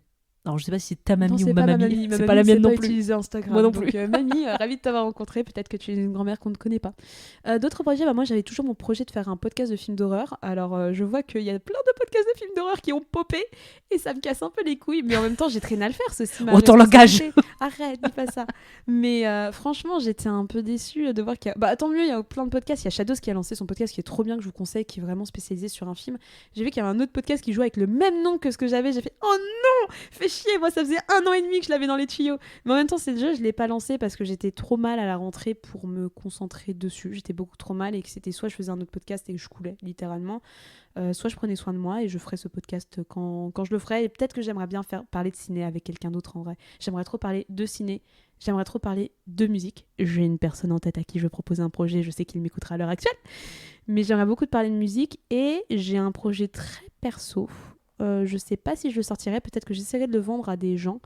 Ça dépendra de la tournure des choses, mais j'ai un projet qui me tient à cœur et ce serait peut-être de la veine d'un Qui est Miss Paddle. On verra comment je découvre, les choses... sachez que je découvre à l'instant la révélation. On verra, qui parlera peut-être d'amour toxique, on verra comment les choses évoluent. Et toi donc ? Ça va être un peu plus court que toi. J'ai pas d'autres projets podcast, j'avoue. Pour l'instant, je suis concentrée sur le n'importe qui. J'avais des idées de podcasts qui avaient un petit peu popé dans ma tête. Je voulais faire un sur le parcours d'un membre de ma famille.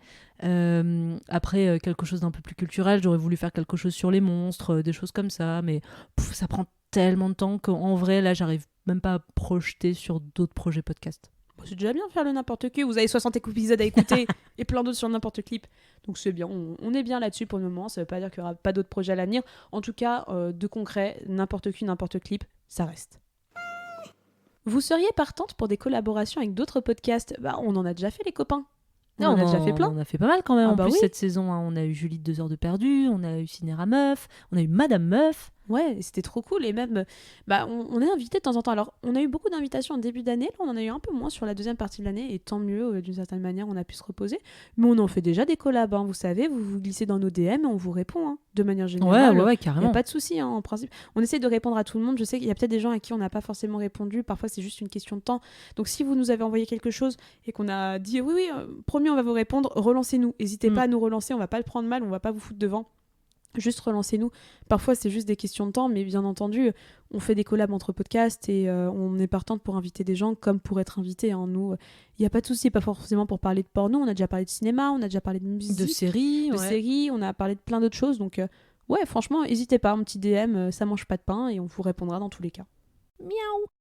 Est-ce que vous avez pensé à écrire un livre ensemble autour de vos observations du milieu porno ? Alors, oui. Oui, on peut pas en dire énormément pour des raisons diverses et variées, mais en effet, c'est quelque chose auquel on a pensé, qu'on a mis un peu en stand-by pour des raisons de temps principalement, mais c'est quelque chose qui est plus ou moins dans les tuyaux avec une maison d'édition. Il faut qu'on les recontacte d'ailleurs. On est désolé si vous nous écoutez, on vous a pas recontacté parce qu'on était vraiment sous l'eau. On est vraiment désolé, promis, excusez-nous. Mais oui, on a dans les tuyaux de potentiellement essayer d'adapter ça en livre. C'est quelque chose qui nous tiendra à cœur. Ouais, et en qui tout cas, nous nous, c'est rendrait fiers. vraiment un truc on adorerait pouvoir écrire un livre sur le sujet. C'est ça, donc là c'est plus une question, même pas de maison d'édition, mais de temps.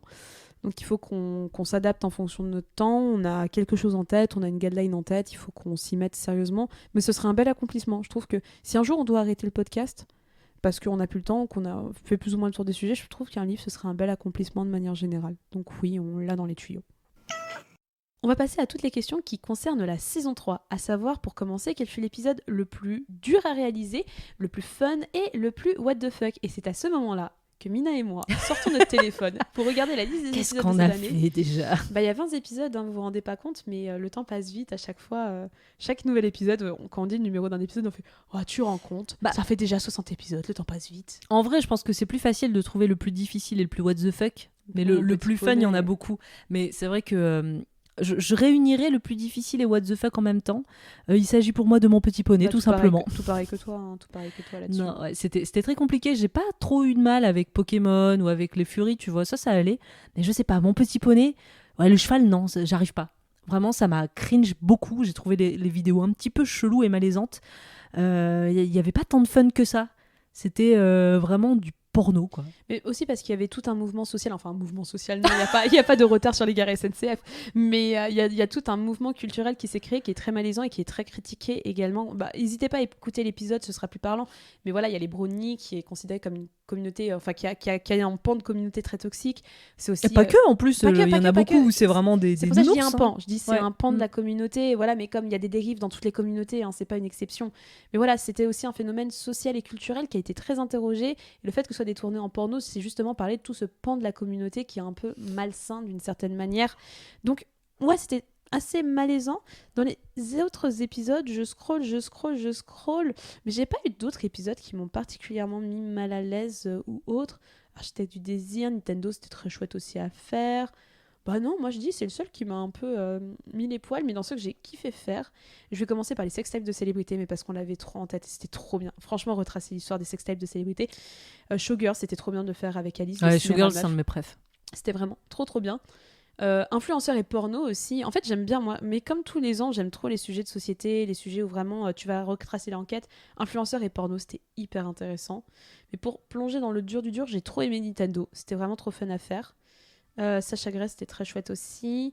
Tac. Le bondage, j'ai beaucoup aimé le bondage. Et on a fait notre premier épisode sur les hentai papier.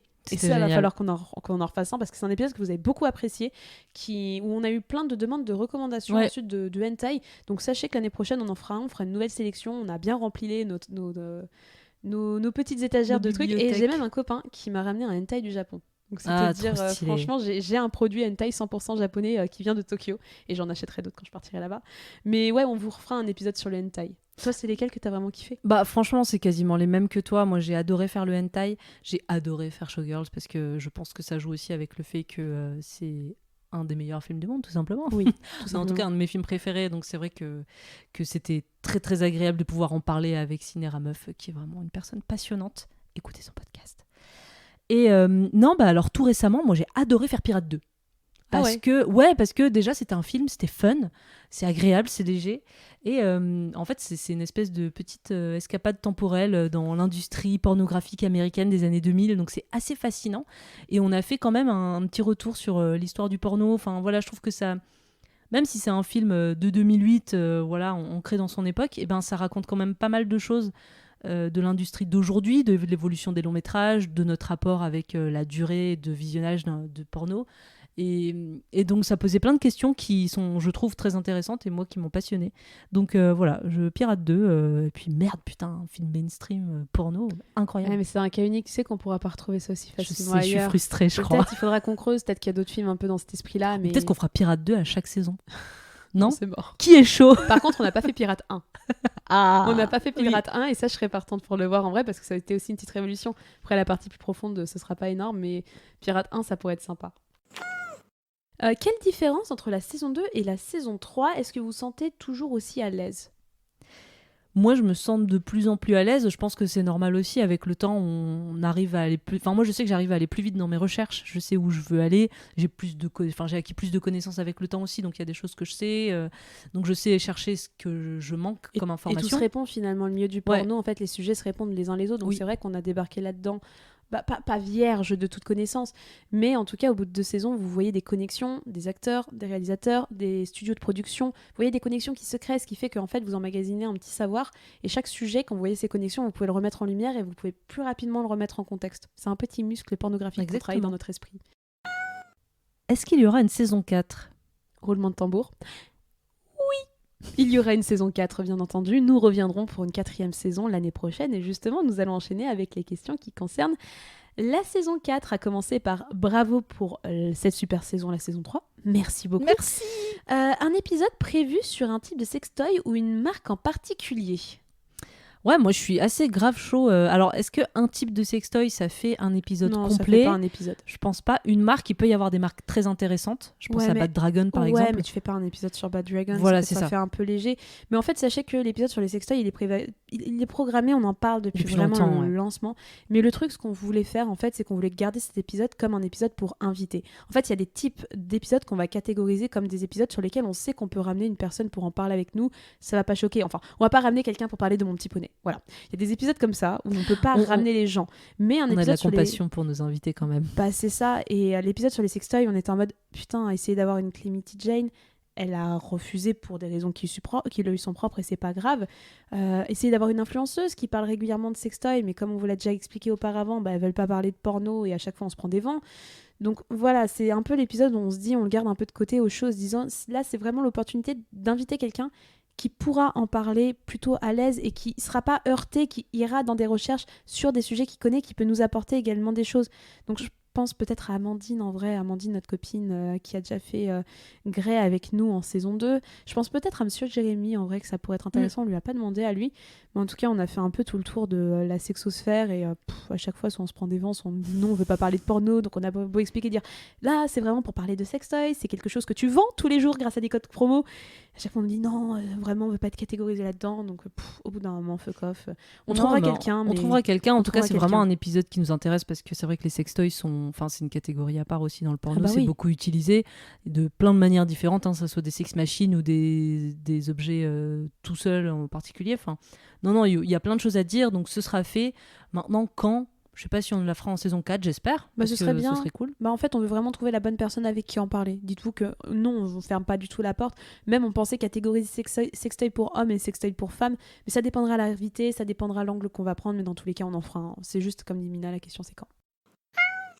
Est-ce que vous n'avez pas peur d'arriver au bout des thèmes à aborder ? Bon, non, il y a tout le temps des thèmes à aborder. Franchement, c'est une question qu'on se pose. Mais entre les fandoms, les acteurs et les actrices, les films, les tags, il y a toujours des tags aussi au milieu de l'actualité. On s'aventure également sur des sujets sociétaux comme par exemple les sextapes de célébrités, ça a été le cas, le porno et les influenceurs. Là, on garde sous le coup de Jackie et Michel de faire un épisode sur Jackie et Michel. Il y a tout le temps des nouveautés dans la pornographie, il y a tout le temps des choses à dire, il y a plein de tags qu'on n'a pas abordés, qu'on garde sous le coude. Enfin, non, moi j'ai pas du tout l'impression d'avoir fait le tour des sujets. Au contraire, même à chaque fois, on sait jamais trop quoi choisir. C'est plus une question d'équilibre que de choix de sujet.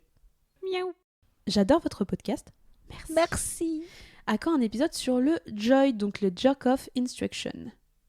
On en a déjà un petit peu parlé finalement dans notre épisode, nos 2 épisodes sur les podcasts érotiques, l'audio porn.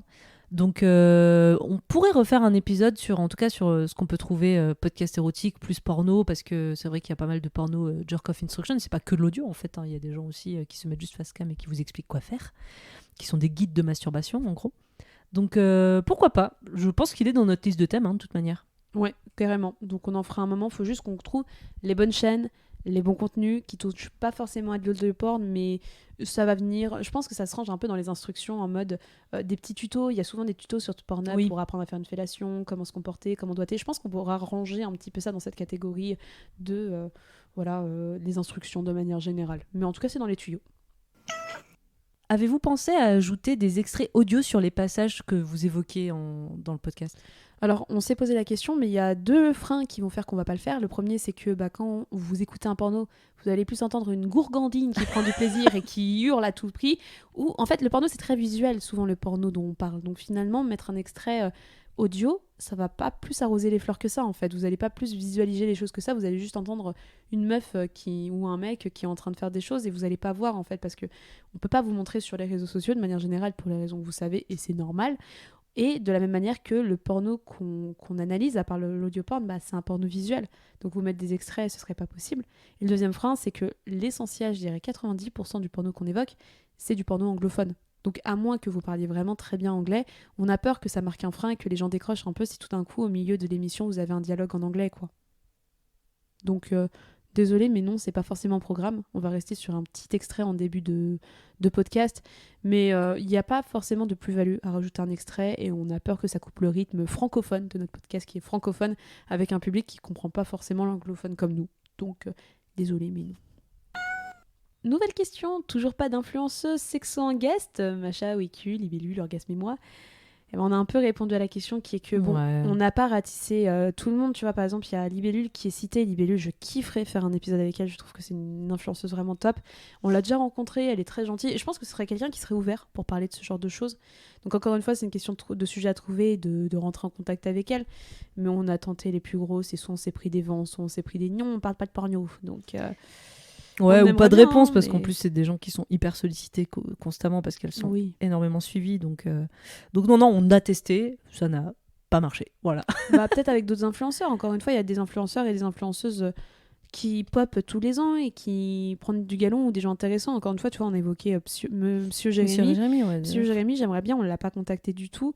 Donc oui, moi, ça me plairait bien. On n'a pas contacté absolument toute la terre entière, mais on a contacté toutes les principales, toutes les meufs, toutes les têtes d'affiche que vous pouvez connaître, on les a contactées. Et ça n'a pas été concluant pour des raisons diverses et variées. Donc on n'a rien contre, mais il faut que les gens soient consentants, parce que le consentement, c'est important. Donc pour le moment, pas d'influenceuse sexo au programme, à part quelques-uns qu'on n'a pas lancés. Les guests étaient trop bien cette saison 3. L'épisode avec Showgirls, avec Cinéra Meuf était top, on est d'accord. Coucou Alice. Qui pour l'année prochaine? Bon, on s'est pas posé pour en parler. En vrai... Monsieur Jérémy, voilà. Si tu nous entends. Monsieur Jérémy, Libellule. Je réfléchis, putain, j'avais un nom tout à l'heure dans ma tête. Et j'étais en mode, faut trop qu'on l'invite, ça va être trop bien. Et j'ai oublié qui c'était. Voilà, mémoire courte. Bah après, même hors personnalité autour, qui parle de sexo, des créateurs et créatrices de contenu aussi qui vont parler d'autres choses pour des épisodes très spécifiques. Je pense à Manon Abril sur tout ce qui va être histoire, antiquité, ou Charlie Danger aussi, qui font de la vulgarisation historique que moi je trouve incroyable. Enfin, j'adore leur contenu. Ou Squeezie pour faire du gaming. Qui ne n'auront jamais, hein, ne rêvez pas, on l'aura pas, on n'a pas la thune. Mais ouais, en vrai, le champ des possibles est infini. Il y a vraiment plein de gens hyper intéressants qu'on pourrait inviter. C'est juste que là, on n'a pas encore fait la liste des thèmes, même si on a quelques thèmes en tête. Donc, on n'a pas encore les noms associés aux thèmes. Ouais, donc il y aura des invités dans tous les cas. Mais pour le moment, on n'a pas encore fait notre petit listing. Donc voilà, plein de pistes, mais rien de concret encore pour le moment. Mais il y aura des invités comme cette année. Dernière question, à quand un feat avec Rosa de l'un dans l'autre? Donc Rosa Bernstein, humoriste qui a lancé un podcast sur la pornographie, de visionnage, sur la sexualité en visionnant du porno. Une chaîne YouTube, pas forcément un podcast. Oui, c'est vrai, c'est la créatrice des mecs que je veux ken, pour celles et ceux qui ne la connaissent pas. Et à quand un feat avec Rosa? J'ai envie de vous dire, quand elle nous répondra. Oui, parce qu'en vrai, on aimerait trop. Bah ouais, mais je crois que j'ai pas compris si c'était un one shot ou pas l'un dans l'autre. Je sais que c'est quelque chose qui est produit par un studio de production du coup. Mais là, j'ai vu qu'elle arrêtait ses épisodes, en tout cas que c'était un nombre limité d'épisodes pour une première saison. Mais le truc a eu vraiment tellement de succès que je pense qu'il y en aura une deuxième. Donc le concept, c'est qu'en gros, elle se pose, vous la voyez en vidéo en train de se poser, en train de regarder un porno avec une personnalité. Parfois, j'étais un peu frustrée de voir des gens qu'on avait contactés qui n'avaient pas répondu. J'ai fait bon, tant pis. Mais au moins, on sait que c'est des gens qu'on pourrait contacter. A priori, il faut voir ça comme ça. Mais on l'a contactée. On n'a pas eu de réponse pour le moment. Sans doute parce qu'elle est trop occupée. Mais en tout cas, ça nous ferait plaisir de la recevoir sur le podcast avec plaisir et de parler de tout ça avec elle. Vu qu'on a un sujet en commun. Tant qu'à faire. Miaou. On passe à la catégorie hors sujet. Et première question, est-ce que vous écoutez toujours des podcasts? Est-ce que vous avez des recos?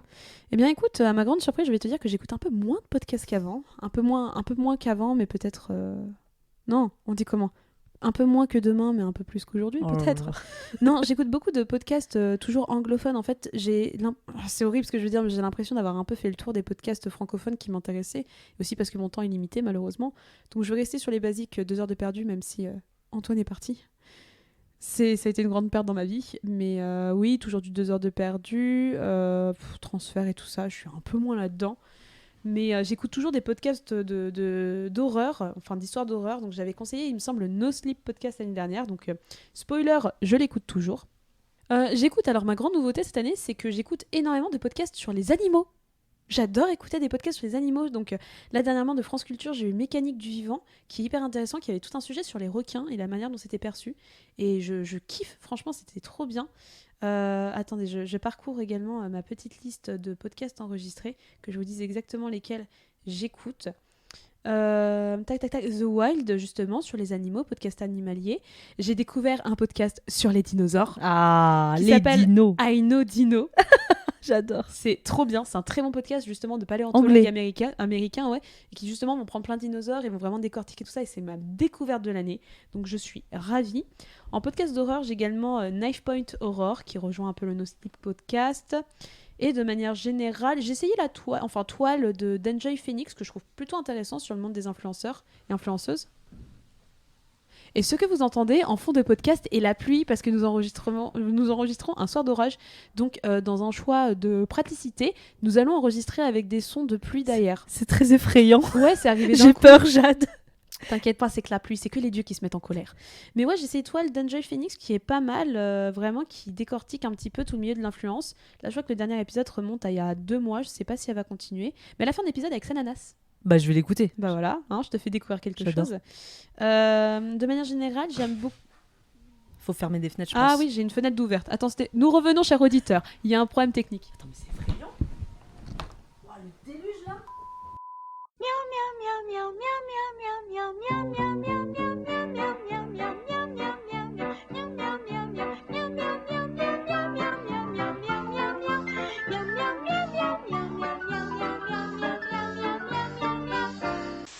Et nous revoilà en ligne pour parler de nos recommandations podcast. Donc, nous étions sur tout ce qui va concerner influenceurs, influenceuses, histoire d'horreur. Oui, plutôt de manière générale. Après, j'ai remarqué qu'il y avait toujours de plus en plus d'influenceurs, enfin de personnalités notoires qui lancent des podcasts. Ouais, donc Daring Tiara, il y a elle entre autres. Mais dans la sexualité, je recommande, je sais pas si j'avais fait auparavant, mais j'adore ce podcast, Sexe Oral, des Québécoises Sexe Oral. Oui, oui, oui. Les Québécoises parlent de sexualité comme nous n'en parlerons jamais en France. Et écoutez Sexe Oral, vous comprendrez pourquoi je dis ça. C'est très fun, c'est très décomplexé, et avec l'accent et le vocabulaire québécois, ça rajoute un je ne sais quoi qui me charme beaucoup et qui fait que oui, on peut parler de cul crûment et s'amuser, et ça fait du bien.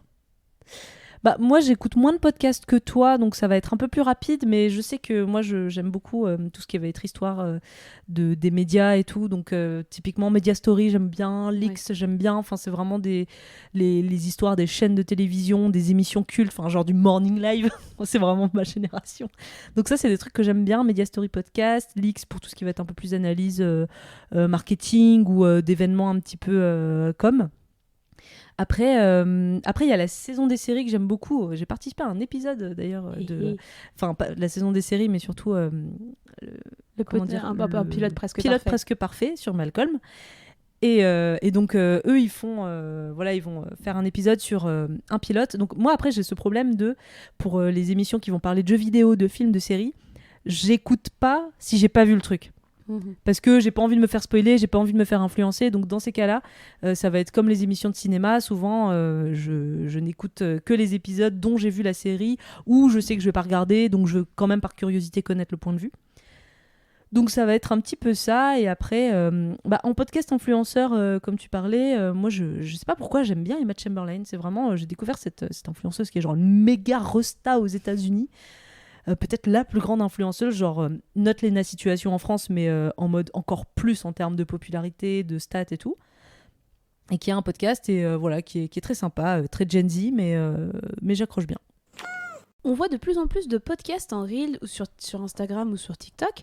Est-ce que vous allez vous y mettre ? Eh bien, on va vous répondre non, par une contrainte de temps. Après, moi, je t'avais déjà parlé, mais de faire des réels de nos extraits, de nos chroniques. Tu vois, juste les mettre en audio et chronique et mettre un texte. Ça, je pense qu'on va essayer de le faire, au moins pour remonter un peu l'algo et créer de l'intérêt.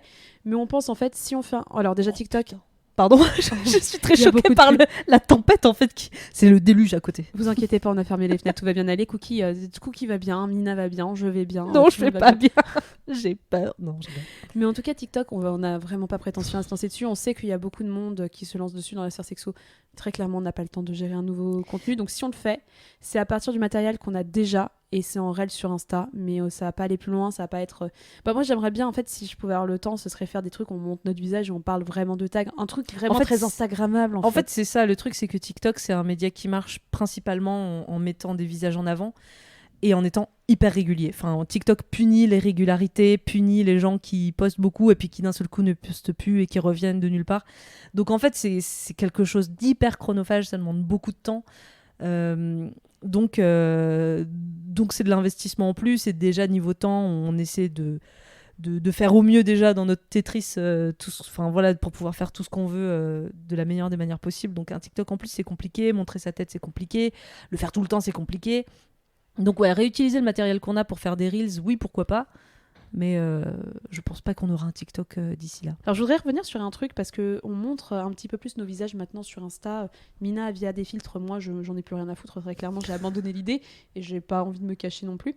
Mais il y a des gens qui m'ont retrouvé mon Insta perso sur Instagram et il y a des followers qui viennent me demander, alors des gens que je vois très bien, il y a des gens qui retrouvent malheureusement mon Instagram perso, mon nom, ma profession, etc. Donc alors Je ne vais pas vous accepter comme ami, je tiens à le dire, parce que je tiens à garder une certaine distance avec ce qu'on est en train de faire. Donc ne vous braquez pas si je vous accepte pas comme ami. Je suis désolée, mais c'est ma vie privée et je ne vous connais pas, malheureusement, et on va pas plus papoter que ça en privé. Donc passez par le n'importe qui si vous voulez parler avec nous. Il n'y a aucun souci, on va discuter. Oh, nous on répond à Mais- tout le monde en plus sur n'importe. Enfin, on essaye au C'est ça. maximum. C'est vrai que ça nous arrive de passer à côté de certains messages, mais en général, n'hésitez pas Mais vraiment. ouais. Mais en tout cas, voilà, je suis privée et venez me parler sur n'importe qui, aucun souci, mais laissez-moi tranquille en personnel, ce serait bien s'il vous plaît. Merci. Je viens de découvrir le cinéma de Larry Clark et c'est incroyable. Avez-vous un avis sur sa filmo? Bah moi j'ai jamais vu de film de Moi Larry non Clark. plus. Je connais de nom, mais j'ai jamais vu De nom, je connais Ken Park. Ouais, moi pareil, mais ça va pas plus c'est loin tout. en vrai. Ouais. Donc ça va être très rapide et concis. Non, on connaît pas. Merci pour la reco, on garde sous le coude. Ouais, regarder on ça va un se petit regarder ça, on va s'y pencher un petit peu plus. peu. Avec plaisir. Votre coup de cœur ciné de l'année, même question pour la musique. Mina, un ou deux films de l'année, on commence par le ciné. Oh là là, en fait, j'ai pas vu beaucoup de films au ciné là en 2023. Elle a pas vu le j'avoue. Spider-Verse. J'ai pas encore vu le Spider-Verse. C'est un incroyable, scandale, allez le je voir. sais, je Allez sais. le voir, c'est fantastique. Alors moi, je vais dire un film qui m'a beaucoup touchée, mais je sais que tu n'as pas aimé Jade, c'est Babylone. Oh non, c'est pas possible. Arrêtez avec Babylone. C'est pas Voilà, moi possible. j'ai beaucoup aimé Babylone, voilà, de Damien Chazelle. Après, non, j'ai vu assez peu de films, donc là je peux pas sortir de reco parce que vraiment je n'ai pas vu assez de films pour faire de reco. J'ai bien aimé Donjons et Dragons qu'on a vu récemment, qui C'était était trop un bien. bon film, un bon divertissement quoi, tout simplement. Mais c'est tout. Mais j'ai pas eu de gros film moi non plus qui a marqué là mon début d'année. Il y a eu Avatar 2, donc t'as envie de dire bon tu salues l'effort technique. L'histoire elle est vraiment, j'ai l'impression que tout le monde se fait un peu embobiner par la même histoire que le premier mais en moins bien raconté. Et techniquement alors c'est une promesse où ils disent oui on va te faire des trucs impossibles en CGI et tu te rends compte que derrière il y a des films, enfin voilà il y a des shots qui sont filmés en live avec des acteurs déguisés tout ça. Je fais oh, vous trichez les gars, tant qu'à faire faites-le en vrai enfin. Vous me mentez, je me sens un peu trahi, mais ça reste un joli film.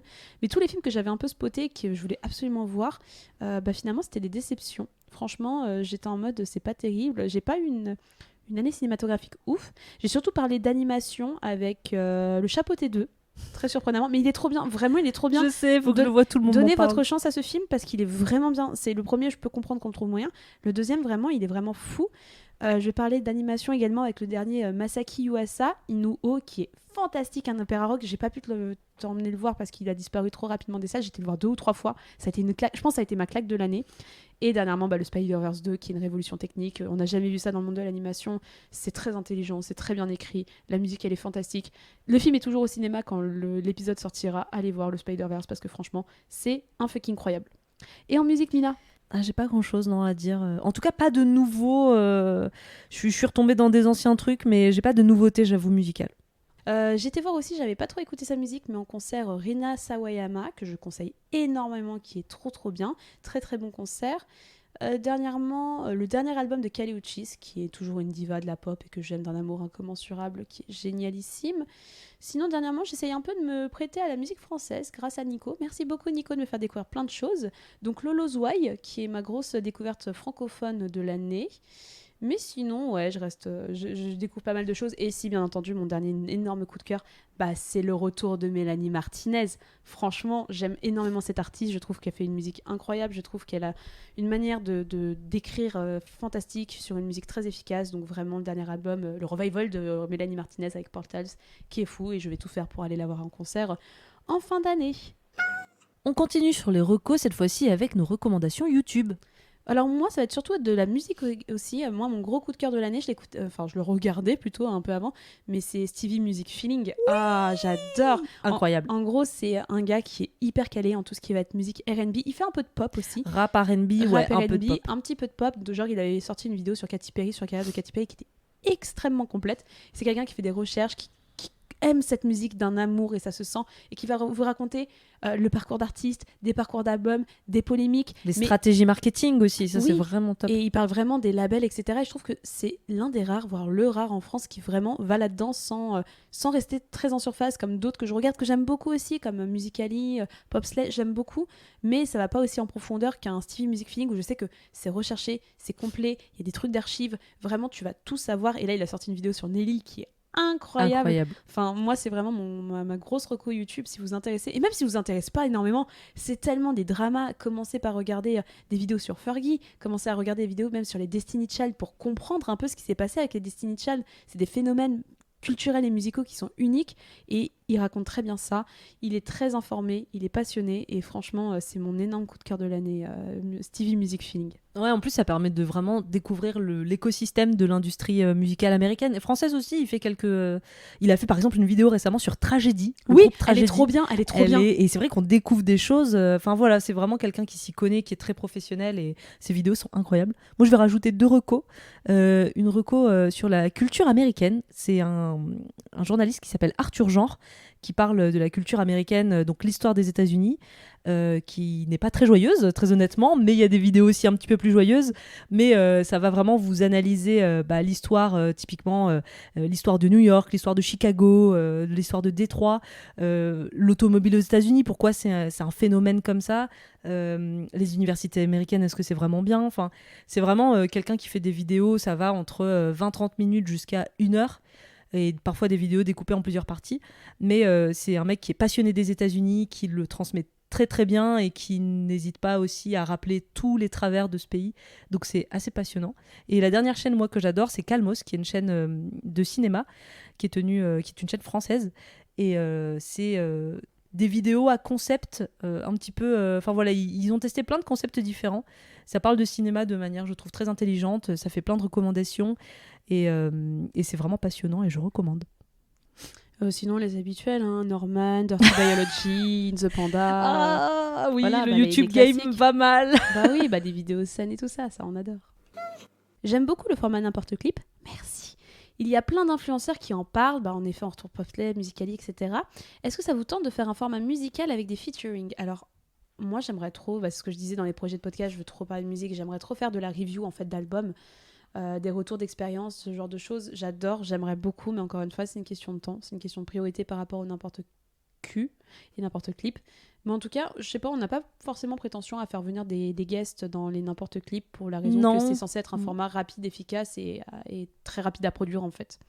Donc non, on aimerait, je pense que même toi ça te tenterait, mais ouais, c'est une question ça de me temps, tenterait, quoi. mais c'est vrai que je trouve que le format marche plutôt bien actuellement. Le fait qu'on soit qu'à 2, c'est vrai que nous le but c'est de faire des épisodes assez rapidement, assez courts aussi, parce que si on rajoute une personne en plus, ça double quasiment en fait le temps d'épisode. Donc pour l'instant c'est pas trop prévu, ça matche pas forcément avec le format du n'importe clip, je pense, mais en vrai, oui, nous on aime trop inviter des gens à voir le point de vue de plein de gens différents, donc en vrai oui, ce serait intéressant. Des recos de gens qui parlent sexo sur les réseaux sociaux. Le n'importe qui, hein. Allez, autopromo, bim. Ouais, non, sexo, j'ai de plus en plus de mal avec la sphère sexo, de toute façon. Après, il y a des personnalités cool. Moi, je sais que j'aime Libellule. beaucoup Olympe de G aussi. Ouais, Olympe de G, Qui fait quand même pas mal de vidéos ou de posts où elle va donner son point de vue sur des choses d'actualité autour de la sexualité, de la pornographie. Et c'est toujours très intéressant. Je suis en général, j'adhère à son point de vue. Ouais, moi j'aime bien aussi. Après, je vais surtout suivre des studios qui vont parler de porno, des studios de porno qui vont parler de porn et des pornos éthiques qui sont très très bien. Mais sexo, à proprement parler, en fait, c'est dur de tomber dans des chaînes où ça fait pas de la promotion de sextoy à outrance, où ça va pas faire des petits réels, où ça produit pas principalement des petits gags et tout ça, où moi ça commence à me saouler un peu principalement. Gang du Clito, j'aime beaucoup aussi ce qu'il fait. Donc pas énormément plus de conseils, c'est moi ce que je suis maintenant en fait. Moi j'allais dire parmi toutes les grandes influenceuses sexo, je pense que celle dont le contenu me parle le plus et m'apprend vraiment des choses, c'est peut-être Orgasme et moi. Ouais. En tout cas j'aime beaucoup la personnalité d'Orgasme et moi, donc c'est toujours agréable de la suivre.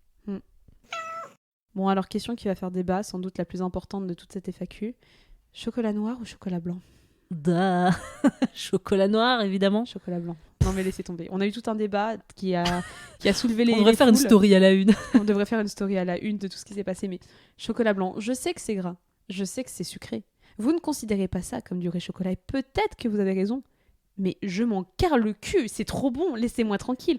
Un petit chocolat avec des pépites d'amande, tu le mets un peu dans le frigo et tu le manges après. Vous savez que les pro-chocolat blanc, c'est comme les platistes, ça sert à rien de débattre, ils changeront jamais d'avis. Alors qu'ils sont dans le faux. Mais le nombre de fois où tu bouffes un gâteau, des petites génoises là, avec des petits fruits rouges et chocolat blanc, t'aimes pas ça? Je suis sûre que je te sers ça la prochaine fois, mais tu vas faire « Oh, qu'est-ce que c'est ?» Je te dirai « C'est du chocolat blanc », tu fais « Ah non, j'aime pas ». Donc tout ça pour dire chocolat blanc. Chocolat noir. Voilà, bon écoutez, ce sont nos différences qui font notre force, on va rester comme ça. À choisir, vous allez au concert de Beyoncé ou d'Ayana Kamura? Franchement, alors, je vais dire quelque chose qui va choquer les gens, mais je trouve que la musique d'Aya Nakamura est très répétitive et très pauvre musicalement. Donc moi j'ai un peu tendance déjà à me faire chier en écoutant un album d'Aya, avec tout le respect que je lui dois, et je comprends que sa musique fasse danser la terre entière, voire Rihanna, et c'est trop bien, je suis trop contente pour elle. Mais moi, c'est pas vraiment la musique qui me fait vibrer, je la trouve vraiment très redondante. Et Beyoncé, bah écoutez, moi je trouve pas que Beyoncé soit une déesse, je trouve que Beyoncé est quand même quelqu'un qui a fait beaucoup de mal et qui a écrasé beaucoup de gens, qui n'est pas vraiment girl power, contrairement à ce qu'elle a tendance à vendre. Donc je vais prendre un peu par élimination. Bah, je l'avoue que j'aurais bien voulu voir un petit Beyoncé quand même, parce que son dernier album était sympa, et quand j'ai vu les images, j'ai fait franchement, ça avait l'air d'être un bon spectacle. Donc pour le côté spectacle, j'aurais pu choisir Beyoncé qu'Aya Nakamura. Bah écoutez, Aya Nakamura, moi j'ai pas de problème avec elle, j'écoute pas ses albums, mais c'est vrai que ses singles me font danser et c'est le plus important finalement pour moi. Mais l'avantage d'Aya Nakamura, c'est qu'il y a Damso sur scène. Voilà, là, quand il y a eu le concert d'Aya Nakamura, il y avait Damso. Moi, j'adore Damso. Donc là, j'avoue, c'est un avantage. En revanche, voir Beyoncé au moins une fois en concert, c'est genre comme voir les Daft Punk au moins une fois au concert, tu vois. Ça doit être un truc de ouf. Sauf que Beyoncé, elle arrête pas. A priori, elle n'arrête pas. A priori. Donc, ouais, le show à l'américaine, à la Beyoncé, bah, ça donne forcément envie. C'est un spectacle et pour le coup, c'est très, très, très, très, très cher. Trop cher peut-être. Bah, sauf si vous êtes influenceur musique et qu'on vous offre les places. Évidemment, mais on n'est pas assez connu, Jade, pour avoir des places offertes par Live Nation. Et surtout, on ne parle pas de musique, on parle surtout de porno, on n'aurait pas vraiment notre place. Mais voilà, un petit concert de Beyoncé au moins une fois dans sa vie, ça doit être plaisant. Ça mange pas de pain. J'aurais préféré un Coachella. Je trouve le Coachella qu'elle avait fait il y a quelques années, il était fantastique. Moi, j'aurais préféré Lady Gaga. Ah bah oui, mais Lady sa Gaga, dernière tournée, voilà. Bien entendu, le Chromatica Ball, franchement, j'ai entendu tellement de bien là-dessus. De ouf. Et on approche de la fin de cette FAQ, donc on va terminer en faisant un petit récap des annonces pour l'année prochaine. Donc pour rappel, on va lancer le N'importe Clip à partir du 6 juillet, pour un total de non pas 8 épisodes, mais 9 épisodes, rien que pour vos oreilles, rien que pour vous, messieurs, mesdames, et c'est parti à tchic. Donc ce sera parti pour 9 épisodes du N'importe Clip jusqu'à la toute fin août, et nous reviendrons pour une 4e saison du N'importe Q, une saison 4 donc le 28 septembre. On reviendra pas en début d'année pour la simple et bonne raison que je me casse à Tokyo et que je prends des vacances en début septembre, donc on va s'organiser comme ça.